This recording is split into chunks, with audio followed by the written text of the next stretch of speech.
Buenas noches, estamos 17 de julio del 2024 y vamos a completar hoy día el libro de Santiago, capítulos 4 y 5. Oramos para que el Señor nos dé la sabiduría para captarlo y aceptarlo y vivirlo, en el nombre de Jesús. Ok, la pregunta que hace Santiago es, ¿de dónde vienen las guerras y los pleitos entre vosotros? ¿De dónde salen las discusiones, las peleas, las rencillas, ¿no? Y dice, no es del aire, no es las circunstancias, no es de vuestras pasiones, o sea, de nuestras propias pasiones, las cuales combaten en vuestro miembro, dice, pero vamos a ser en nuestro miembro, o sea que las pasiones y las cosas que buscamos y queremos, esas son las que hacen conflicto en nosotros y nos hace tener conflicto hacia afuera. Siempre tenemos que buscar cuál es el conflicto interno para poder pacificar el externo. Y este es un dato importantísimo. ¿De dónde sale? De nuestras propias pasiones. Y empieza a decir de algunas pasiones, como esta: codiciáis, deseáis cosas y no tenéis.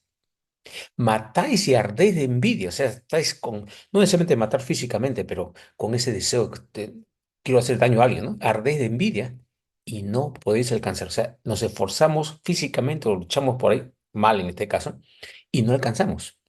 Combatimos y luchamos, pero no tenemos lo que deseamos. ¿Por qué? Porque no pedís. Qué interesante esto de acá. Muchas veces queremos conseguir las cosas y no buscamos al dueño de las cosas, ¿no? Ahora, pero ahora más detalles todavía. Dice, porque no pedís, pero dice, pero pedís. En otros casos sí pedís, pero no recibís. ¿Por qué? Porque pedís mal para gastar en vuestros deleites. Y estos deleites no es que Dios no quiere que no nos deleitemos en ciertas cosas. En este caso, deleite es como yo quiero lo que yo quiero, me haga bien o me haga mal. Entonces, pedimos mal para gastar en algo que no va a ser para nuestro verdadero deleite. Deleite en el cuerpo, en las pasiones, en lo que tú quieras, pero no ese es el deleite que realmente se va a quedar y no va a dar la paz que estamos buscando. Ok. Cuatro. Nos dice, oh almas adúlteras. Adúltero. ¿Qué es un adúltero? El que le saca la vuelta a su pareja, ¿no es cierto? El alma es adúltera cuando le saca la vuelta a Dios. O sea, ¿lo está buscando Dios? ¿Cree en Él? ¿Anda en Él? ¿O le está sacando la vuelta con el mundo o con lo que otra cosa que sea? En ese momento somos almas adúlteras. Fuerte, ¿no? Nos damos cuenta que nuestra relación con Dios es muy así. Y cuando no le hacemos caso y vamos con otro, le estamos sacando la vuelta, lo estamos engañando. Y con el sentido de Cristo casándose con la iglesia, la esposa, cuando no lo seguimos, le estamos buscando otro, entre comillas, otro marido, otro amante. Entonces estamos siendo adúlteros. Suena fuerte, ¿no? Pero esa es la verdad. Dice, ¿no sabéis que la amistad del mundo es enemistad contra Dios? Hay que tener cuidado. No quiere decir que no podemos tener nada. No. Amistad significa que nuestra relación como el mundo ve las cosas, no con las plantas, la comida, no, sino como el mundo ve las cosas, el mundo ve las cosas diferentes como Dios las ve, que en general, o sea, como la sociedad. Sus criterios morales y valores son bastante diferentes. A dónde te empujan es diferente a lo que Dios te dice en su palabra. Entonces, no sabéis que la amistad del mundo, ese tener esa relación. Y a veces, por ejemplo, como cristianos, buscamos con otras personas llevarnos bien. Sí, debemos buscar llevarnos bien, pero transigimos para llevarnos bien. Y eso sí está mal, porque podemos transigir con los valores de Dios, sino tenemos que portarnos de tal manera que seamos luz para que la otra gente se acerque a Dios, no se siga alejando. Y nosotros, al amistarnos con el mundo, nos alejamos de la verdad de Dios. ¿Ok? ¿No sabéis que la amistad del mundo es enemistad contra Dios? Esta es una declaración fuerte. No es, un poquito, no. Cuando nos amistamos con los criterios del mundo, estamos negando los criterios que Dios, estamos haciendo una enemistad con Dios. Dios no es nuestro enemigo, nosotros nos estamos haciendo enemigos de Él. O sea, estamos luchando, que no estamos dejando que su guerra, la guerra que es nuestra, porque somos familia de Dios, la estamos perdiendo. Entonces, si la estamos haciendo perder, somos sus enemigos. Cualquiera, pues, que quiera ser amigo del mundo, se constituye enemigo de Dios. Y nuevamente, no es amigo de las personas, amigos de la sociedad, del mundo se refiere a eso, porque tenemos que buscar ser amigos de las personas para ayudarlos a acercarlos al amor, a la paz y toda la cosa, eso está bien, pero no ser amigos de la criterio como el mundo ve las cosas, ¿sí? No está hablando de las personas, estamos hablando del criterio de sociedad. 5. ¿O pensáis que la Escritura dice en vano, el Espíritu que Él, Dios, ha hecho morar en nosotros, nos anhela celosamente?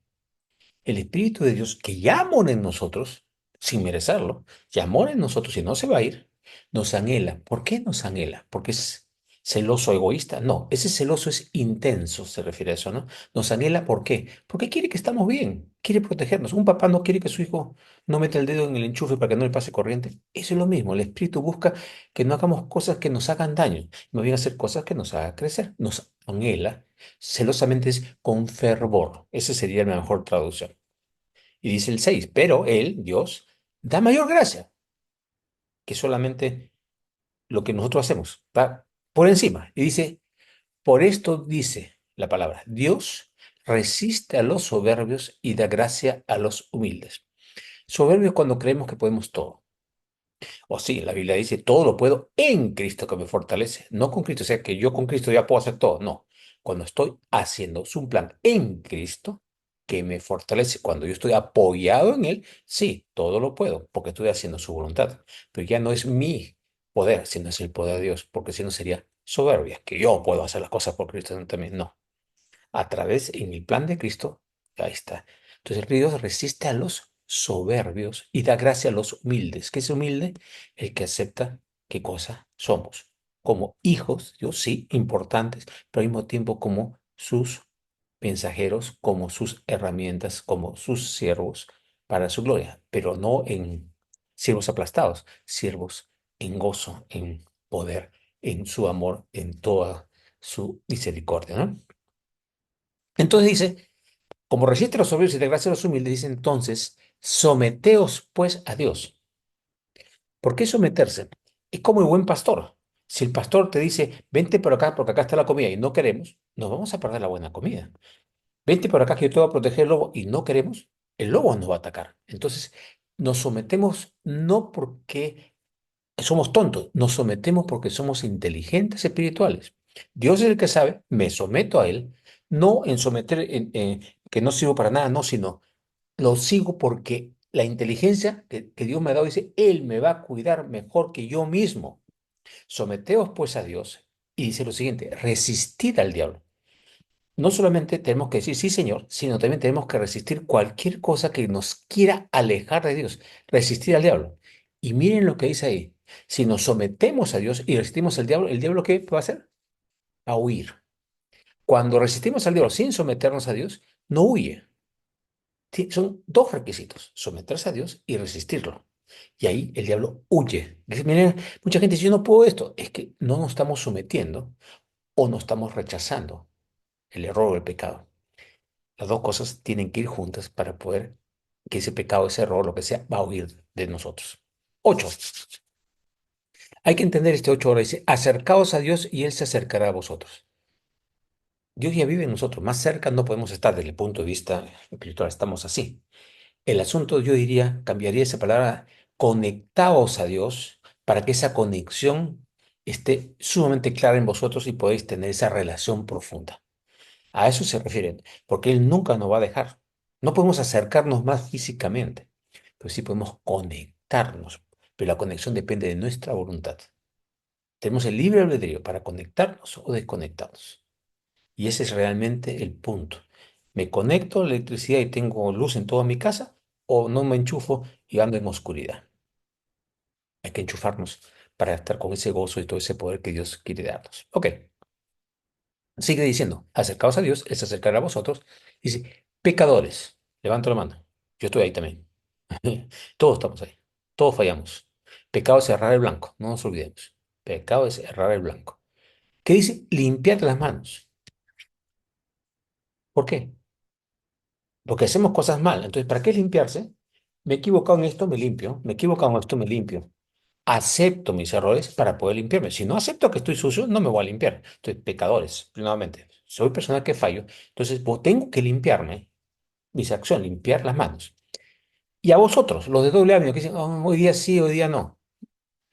Los de doble ánimo, purificad vuestros corazones. El corazón es nuestra intención profunda. ¿Y cómo lo purificamos? Oración, lectura, palabra, reconocer nuestros errores, reconocer el valor de Dios, el amor que tiene hacia nosotros, etcétera, etcétera. Y así logramos purificar nuestros corazones. ¿Para qué? Para dejar de tener doble ánimo. El doble ánimo es porque nuestro corazón está en el mundo y un poco con Dios y un poco con el mundo, a veces en 90, 70, lo que sea, y ese estado de doble ánimo hace que no avancemos. ¿Sí? Ahora dice, pecadores y todos afligidos y lamentad. Esa palabra suena como que tenemos que latigarnos, afligidos y lamentad. No, afligido es reconocer, wow, pucha, qué metepata que soy. No para sentirte culpable, sino para reconocerlo. Lamentad, o sea, lamentemos los errores que estamos cometiendo y las cosas que no estamos haciendo bien. Nuevamente, no para sentir culpa, sino para reconocer el error. Y llorad. Pucha madre, que otra vez la metí. Vuestra risa se convierte en lloro y vuestro gozo en tristeza. Eso se llama arrepentimiento desde el punto de vista teórico, pero arrepentimiento es realmente cuando no solamente reconocemos el error, sino cuando cambiamos. ¿Ya? Humillaos delante del Señor y Él os exaltará. ¿En qué nos humillamos? Reconocemos nuestras debilidades, reconocemos quién es Él, reconocemos que Él sabe y lo buscamos para que Él nos levante. Exaltarte no es ponerte por encima de todos para que te luzcas, no. Pero al levantarte, el mundo entero, no me refiero al mundo terrenal, sino a la creación, ve lo que Dios está haciendo con un hijo o una hija suya. ¿Ya? Entonces, el asunto no es castigarse, sino es reconocer la metida de pata. Entonces, uno tiene que decir, pucha, realmente esto está mal. O sea, mientras no reconoce, mientras nuestra risa falsa que estamos disfrutando y no es lo que realmente nos da el verdadero gozo, la paz y todo lo que Dios nos quiere dar, debe movernos, hacer cambios.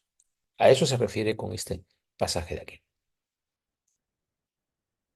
Y acá hay otro punto que es bastante fuerte, que es el juzgar, murmurar y criticar. Dice, hermanos, nuevamente entonces nos hace recordar Santiago, somos familia, ¿ok?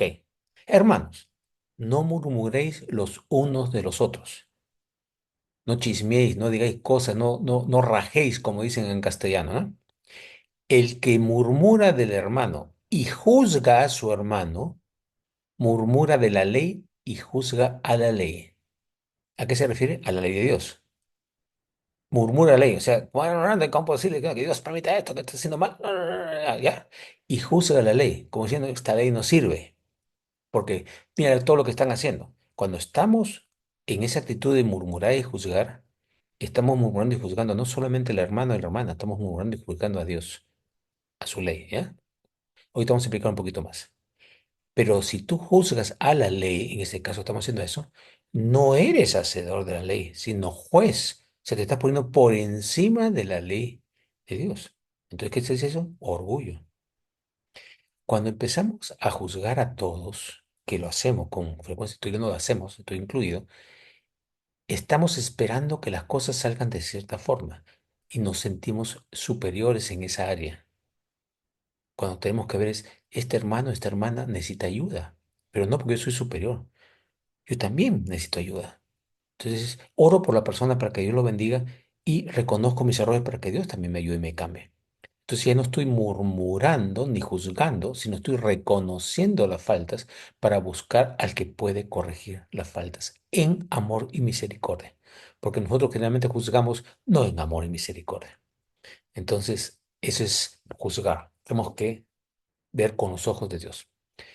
Uno solo es el dador de la ley. ¿Quién? Dios, que puede salvar y perder. Es el único que va a dar los premios o los castigos. Pero tú, y me pregunto a mí mismo, y nos pregunta cada uno de nosotros, ¿quiénes eres? ¿Quién eres para que juzgue a otros? ¿Quiénes somos para juzgar a otros? Como si fuéramos seres perfectos que podemos juzgar a otros. Esto es bien fuerte, yo sé, porque vemos errores por todas partes Y los errores nos molestan, sí. El asunto es ver el error, pero no juzgar. Tenemos que ayudarlos a cambiar, por supuesto. Si uno es jefe de una área, tiene que ayudar a ver el error para que la persona cambie. Pero ¿cómo lo presentas? ¿Con firmeza? Sí, pero al mismo tiempo con amor y misericordia, pero con firmeza, porque si no las personas tampoco cambian. Ser buenos pescadores, saber poner bien la carnada para que muerdan la carnada y puedan entrar al reino y que hacen los cambios que necesitamos. Lo que nosotros tenemos que buscar que la persona pueda cambiar para bien. Entonces tenemos que presentar una forma que se produzca el cambio. Si lo hacemos y no se produce el cambio, esa forma no es, hay que buscar otra. Y si no, no va a crecer, ¿no? Ok. Otra advertencia. Esta es advertencia también sobre el orgullo.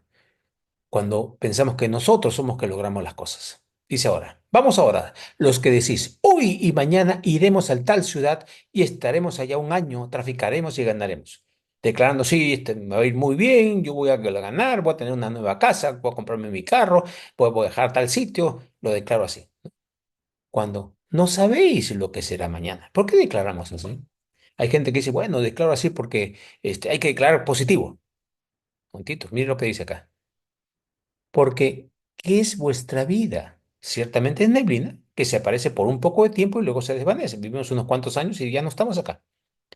En lugar de lo cual, de enorgullecernos, hacernos así, deberíamos decir, si el Señor quiere, si es su plan, viviremos y haremos esto o aquello. Es como reconocer al Señor en todos nuestros caminos. Como dice ese versículo, reconocer al Señor en todos tus caminos y Él enderezará tus veredas. ¿Queremos veredas derechas? Tenemos que reconocerlo a Él. Entonces, nuevamente, si el Señor quiere, viviremos y haremos esto y aquello. Eso es lo que debemos decir. Pero ahora os jactáis en vuestras obras. Yo voy a lograr esto, voy a hacer esto, sí, me va a ir muy bien. Si Dios quiere, voy a hacer lo mejor que puedas. Señor, guíame. Pero lo que salga, lo pongo en tu nombre, porque tú eres el que me estás guiando. A ti me someto. Pero ahora os jactáis en vuestras soberbias. Y toda jactancia semejante es mala. Podemos jactarnos en nuestro Dios. Mi Dios es maravilloso, mi Dios tiene un plan perfecto. Sí, podemos jactarnos en Dios, en su plan, pero no en nuestra soberbia. Y al que sabe hacer lo bueno y no lo hace, le es pecado. Lo que dice acá al final es, siempre hablamos de pecado de mentido, matado, robado, insultado, lo que sea, engañado, ya. Pero también a lo que tú dices, sé que tengo que hacer un bien y no lo hago, también es pecado. O sea, no solamente es la acción, sino la falta de acción. Ese es el resumen de ese último versículo. El que sabe hacer lo bueno y no lo hace, le es pecado, o sea, está fallando. Cada uno de nosotros tenemos que buscar cómo seguimos creciendo y siendo bendición para los hermanos y hermanas y las personas que todavía no son hermanos y hermanas para su gloria.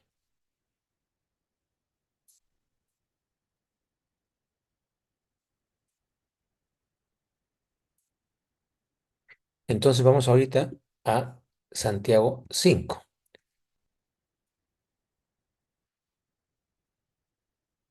Nuevamente, ¿Dios está contra las riquezas? No.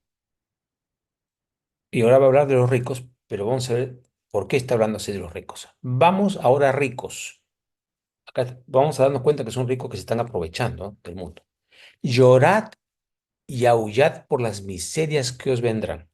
Estos ricos, como le digo, ricos falsos, vamos a entenderlos, es por hacer las cosas como lo estáis haciendo, vais a tener miserias, después van a tener consecuencias a vuestros actos.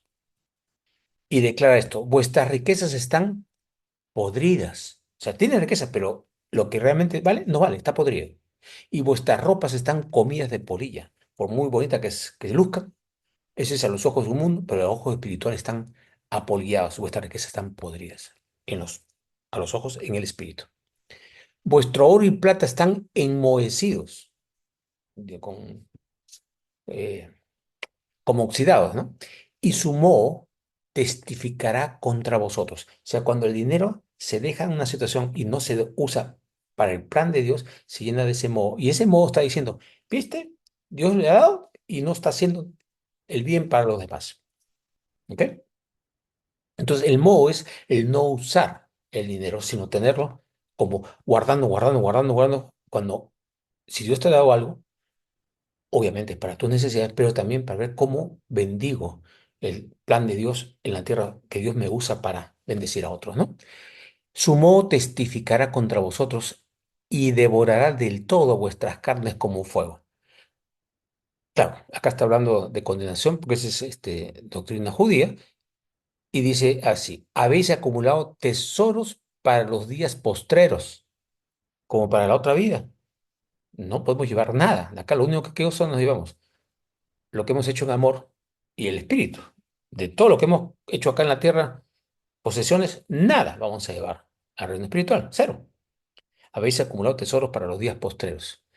4. He aquí, clama el jornal de los obreros que han cosechado vuestras tierras, el cual por engaño no les ha sido pagado por vosotros. O sea, cuando se abusa a los trabajadores, no se le da su sueldo adecuado, no se le da su descanso adecuado, su recompensa adecuada, o le pagamos lo mínimo porque no queremos pagar más para ganar más nosotros, en vez de reconocer que ese trabajo de esa persona es importante y hay que compensar su trabajo para que él también pueda vivir bien. Entonces, ese jornal que no ha sido pagado, entregado, está clamando, ¿no? Ha sido clamando. Y los clamores de los que habían cegado han entrado en los oídos del Señor de los ejércitos.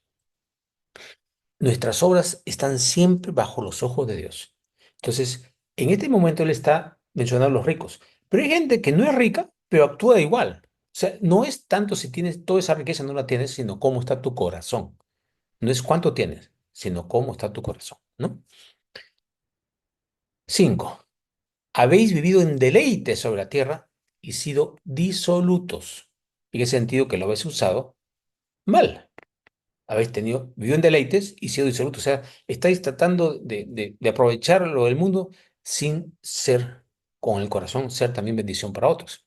Habéis engordado vuestros corazones como en día de matanza.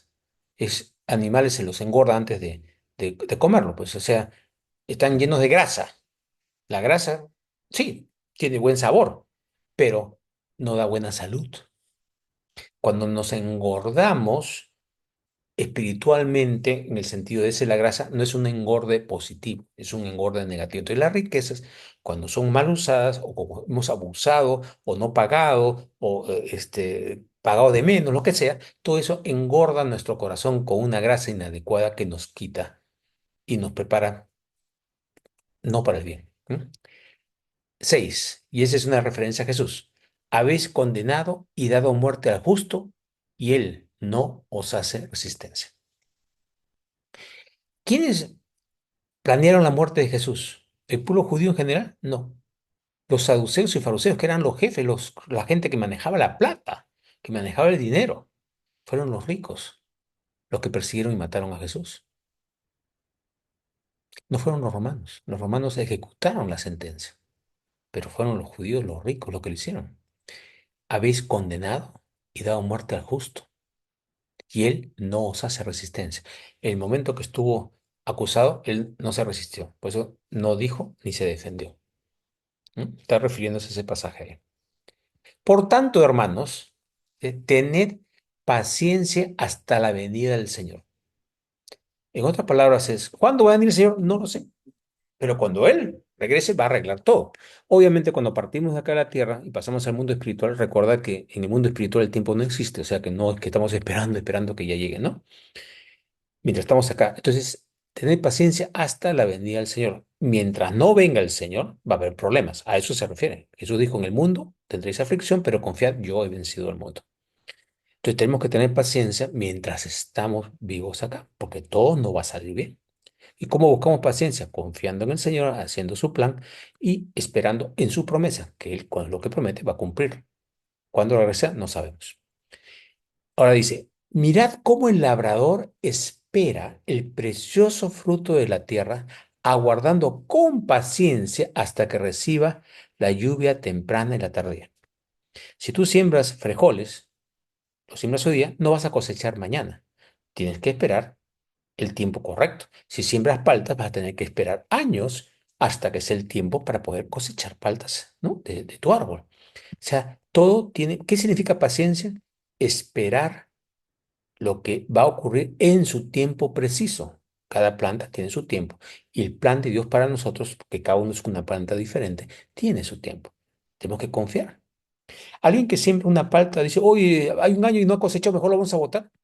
No, porque sabe que tiene que esperar. Nosotros tenemos que esperar con paciencia en el Señor. ¿Ya? Ok.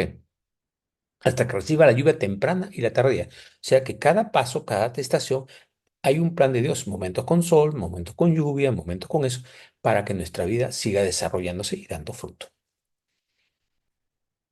8. Tened también vosotros paciencia y afirmad vuestros corazones, porque la venida del Señor se acerca.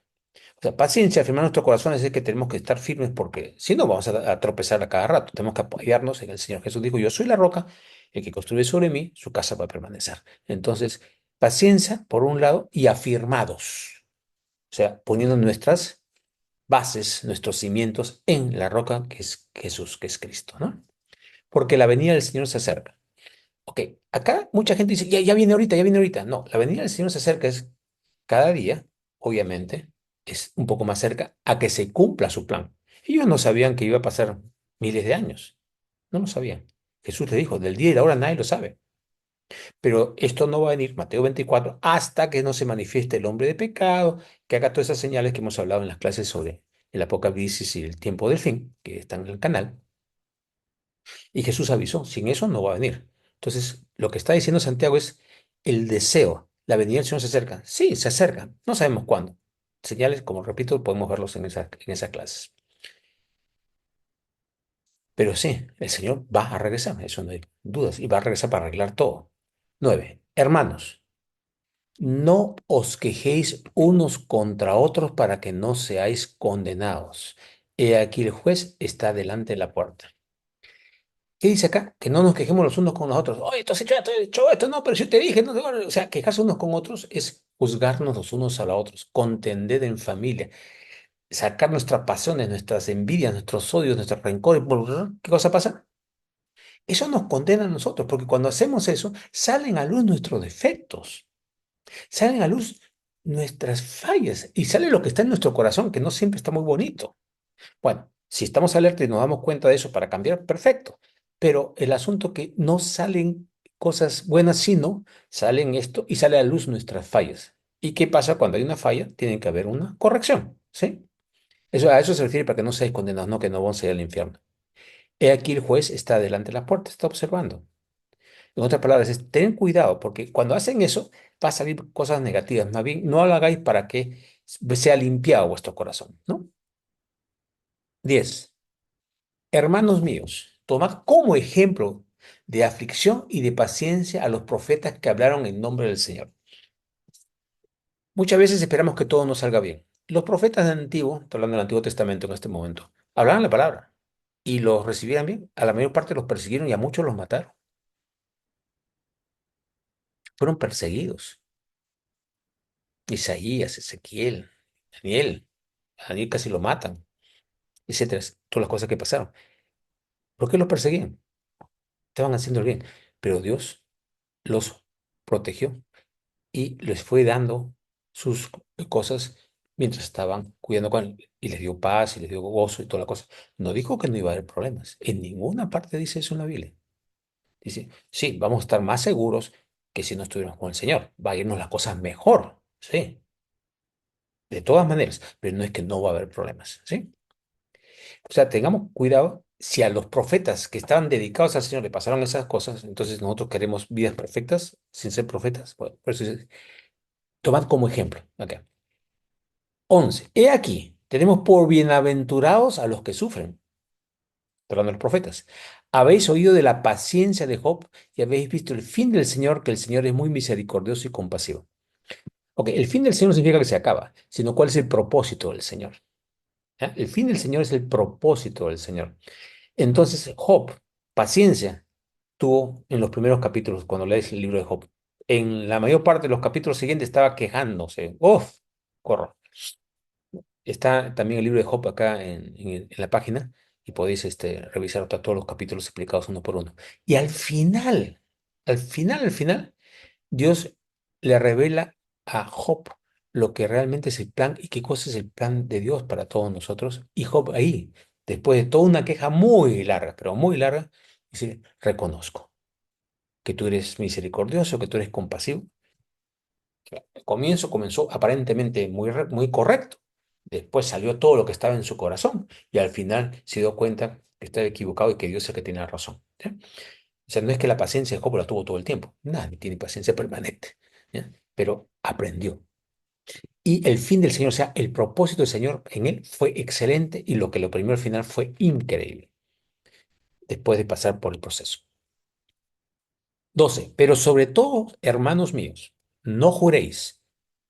Miren, ¿ah? No juréis. O sea, "Che, sí, de todas maneras, no. Ni por el cielo, ni por la tierra, ni por ningún otro juramento, sino que vuestro sí sea sí. Si yo prometo algo, hago lo mejor para cumplirlo. Y vuestro no sea no. Si digo, no voy a seguir fumando, no voy a seguir haciendo esto, que sea un no. O sea, si digo algo, que mi sí sea un sí y que mi no sea un no, para que no caigáis en condenación. No juremos por otros, ¿no? Apoyemos en que lo que hablemos esté bien fundamentado y no fallemos en lo que estamos prometiendo y ofreciendo. Ahora le pregunta esto, ¿está alguno afligido? Llore, grite, reclame, pegue, haga oración. ¿Qué es oración? Comunicación con Dios. ¿Está alguno alegre? Pues aprovecha y de paso canta alabanzas. O sea, agradécele a Dios por las cosas lindas que te están pasando en ese momento. Las no tan lindas tenemos que agradecer también, pero aprovecha, estás ahí para encima alabarlo más. ¿Está alguno enfermo entre vosotros? ¿Que se sufre? No. Llame a los ancianos de la iglesia. Ancianos no significa viejos, sino personas que ya tienen una cierta experiencia en el Señor. Y estos ancianos oren por él, ungiéndole con aceite en el nombre del Señor. Ungir con aceite es el simbolismo del Espíritu Santo, ¿sí? Ungir por aceite en el nombre del Señor. Y la oración de fe salvará al enfermo y el Señor lo levantará y si hubiere cometido pecados, le será perdonados. Voy a explicar esto después de leer este pedacito siguiente. Confesaos vuestras ofensas unos a otros y orad unos por otros para que seáis sanados. La oración eficaz del justo puede mucho.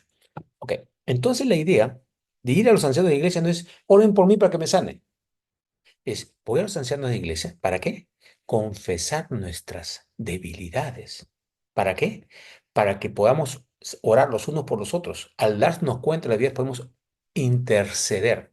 Y acá está el tema de intercesión, oración que intercede por la debilidad de un hermano que ha confesado su falta, quiere cambiar y oramos juntos para que ese cambio se produzca y pueda estar con menos peso, con menos cargas y más libre y más en el gozo del Señor. Entonces, que dice, la oración de fe salvará al enfermo. Acá cuando se refiere salvar, la salvación viene de Cristo, no es la oración la que te salva. ¿A qué se refiere?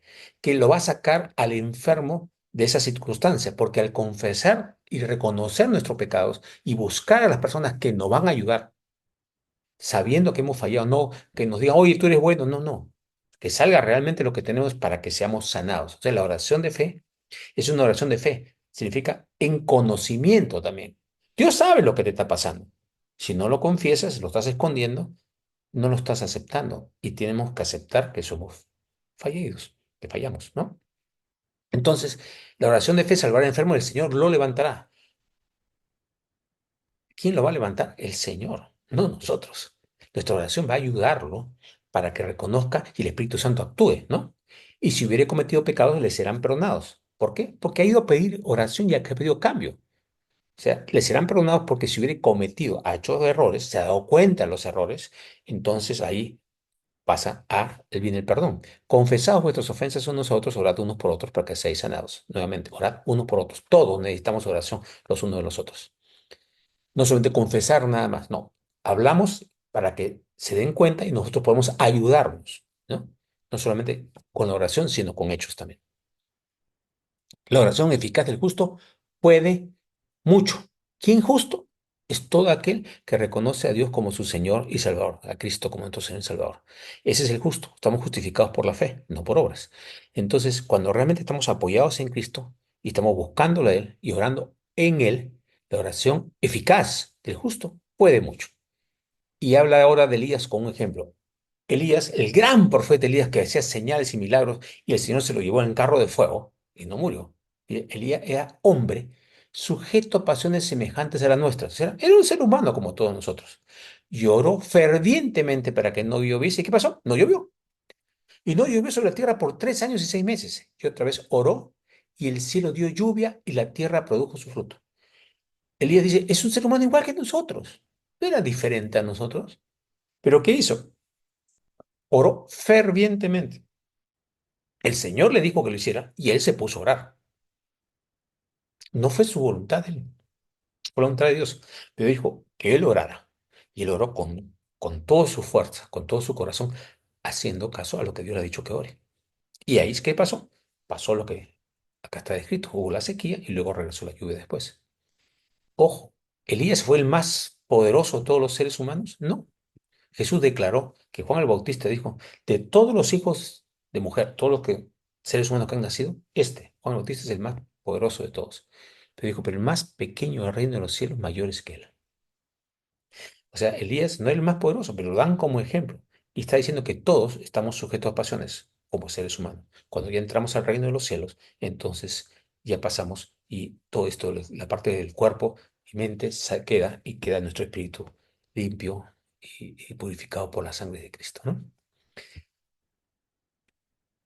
Y termina diciendo esto en el versículo 19 y 20. Hermanos, si alguno entre vosotros se ha extraviado de la verdad y alguno le hace volver, sepa que el que haga volver al pecador del error de su camino, salvará de muerte un alma y cubrirá multitud de pecados.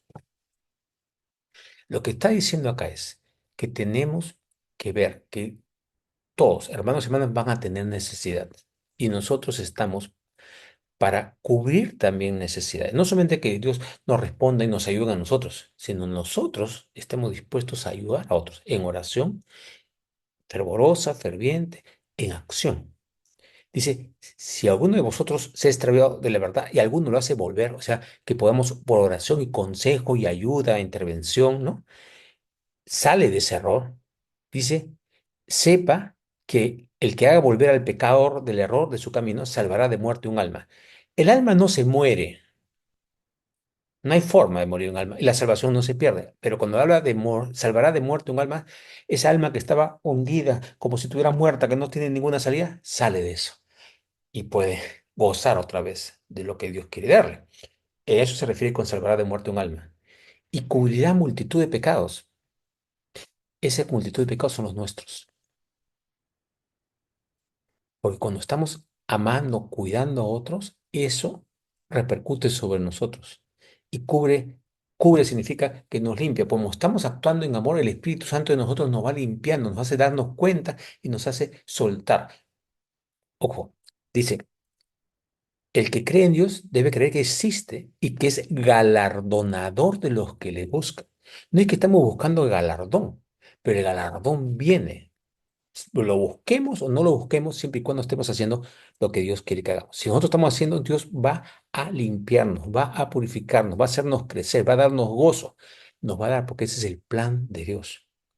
Él nos ama y nos ama un montón, pero cuando hacemos cosas que Él sabe que son buenas para nosotros, nos premia ¿para qué? Para que podamos seguir buscando más. Nos ayuda a buscar más de Él. Estamos más agradecidos y cuando alguien nos ama y nos cuida, nosotros los amamos aún más.